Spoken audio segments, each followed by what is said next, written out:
Hey, and welcome to the last installment of this chord thing that I'm talking about. And it's just expanding your chord knowledge, especially for beginners, because getting into jazz, that's maybe one of the scariest things, is that you've got to learn tons and tons of chords. You got to know how to use them. You got to go to them quickly. You got to spontaneously come up with them when you're comping. It's intimidating at first, but I think with these small steps, you can take just a few chords and get a lot of mileage out of them, and you'll sound great. And then you can keep growing on that. So at least you've got some foundation rather than just kind of going into it and not knowing where to start, or just opening up a chord book and just saying, man, some of these don't even sound good. I don't know what I'm learning. So what we're going to do in this last one is, again, taking chord forms that we've already learned. So I'm sticking with this one since it's the one that we've been doing in the other lessons. So this is C major 9. But now we're going to take the same thing and learn how to transform it into other chord types rather than superimposing it over your chord types.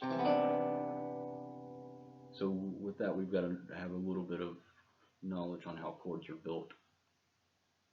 So the first thing we can do is, so let's look at a minor chord first. So the first thing we have to know is what we have in a major chord, and that is 1, 3, 5, 7, and in this case 9. So we don't have any sharps or flats. That's the main thing.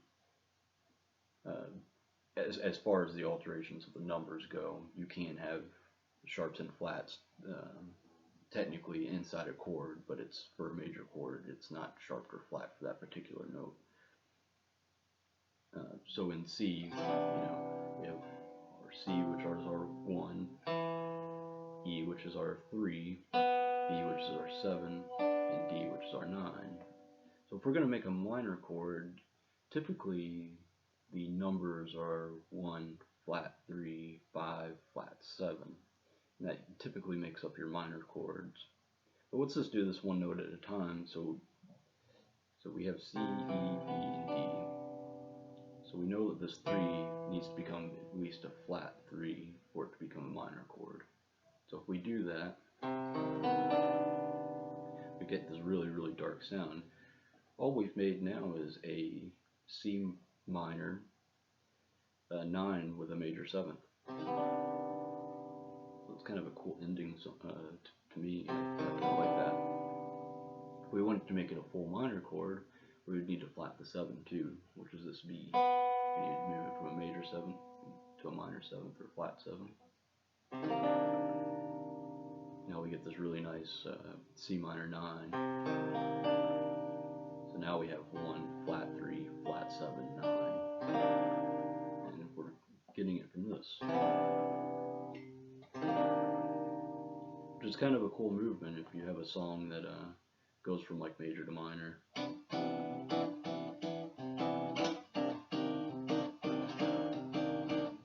So that'd be something fun to look at, and maybe find a couple tunes that do that.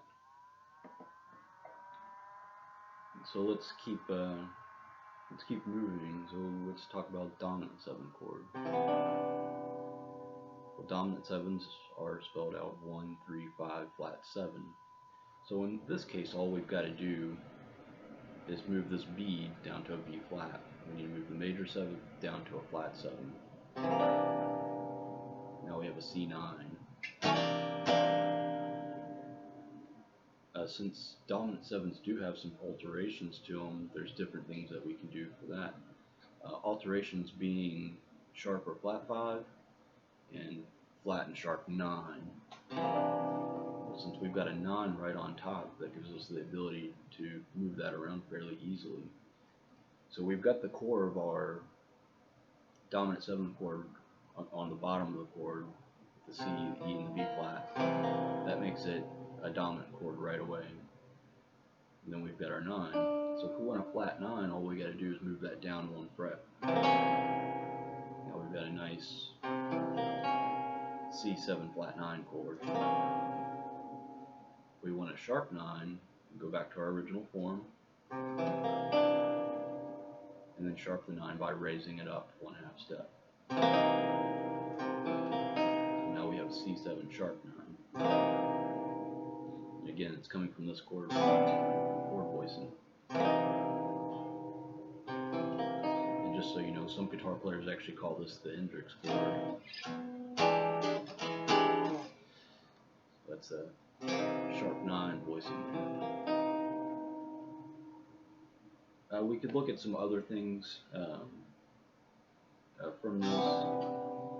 You know, maybe like a what else could we use that over? It'd be kind of hard to do like a minor 7 flat 5 because we don't actually have a fifth in there. But if we wanted to, we could put our thumb over, which gives us that flat 5. So that could be kind of fun to experiment, see what else is out there. There's also diminished chords. Again, we don't have the fifth in there to really kind of explore that, but maybe some other chords that you're using might have that fifth in there, to where you can kind of explore that. Let's try that real quick. Here's another, like, just a basic C major 7 that a lot of people usually know. Well, if we want to make this, so this has 1, 5, 7, 3. Diminished chords. Well, let's do the minor 7 flat 5 first. The minor 7 flat 5 is spelled 1, flat 3, flat 5, flat 7. So if we did that one note at a time, we'd need to move the 5 down. We'd need to move the major 7th down. We'd need to move the 3rd down. So now we have our 1, flat 5, flat 7, flat 3. So coming from this, we're basically moving all these down a half step.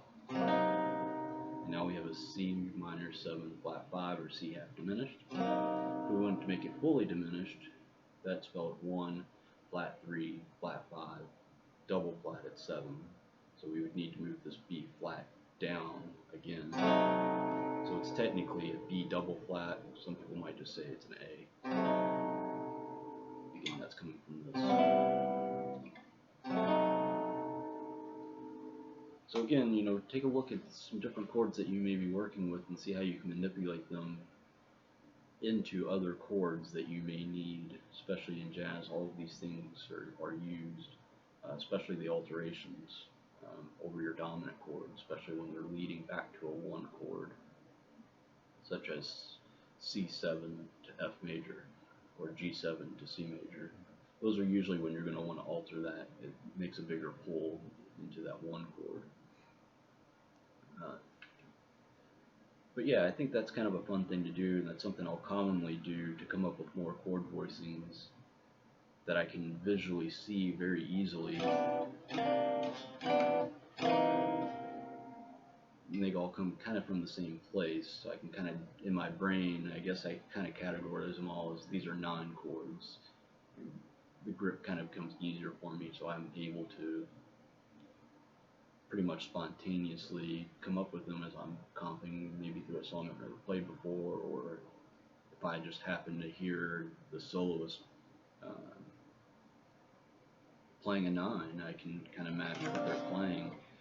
Sometimes your ear develops enough to where you can do that, and, you know, that's part of the fun of playing jazz and instantly composing.